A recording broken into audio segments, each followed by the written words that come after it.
Wujud kepedulian bersama dalam menanggulangi dampak COVID-19, Persatuan Wartawan Indonesia atau PWI Kabupaten Musirawas menyalurkan bantuan sosial yang diberikan langsung kepada lanjut usia atau lansia di Panti Sosial Harapan Kita di Kecamatan Tugumulyo, Kabupaten Musirawas. Ketua PWI Mura, Nopriansyah, menyampaikan kegiatan ini merupakan bentuk kerjasama antara PWI Mura dengan SKK Migas yang tujuannya untuk sama-sama peduli terhadap COVID-19 ini, dan apa yang diberikan ini bisa sedikit meringankan.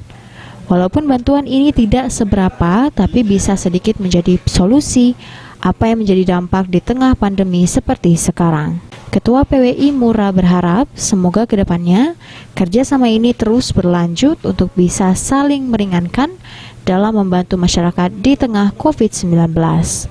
Selain itu, kami PWI berharap kepada perusahaan yang berinvestasi di Kabupaten Mura bisa ikut serta dan kerjasama dalam menyalurkan bantuan sosial di tengah pandemi COVID-19 seperti sekarang. Harapannya ya, di tengah pandemi ini bantuan yang kita sampaikan bisa sedikit memberikan angin segar lah, meringankan beban yang semuanya mungkin terdampak, sehingga kita bahu-membahu bagaimana kita bisa sedikit meringankan apa yang menjadi beban. Adi Arianza, PAL TV.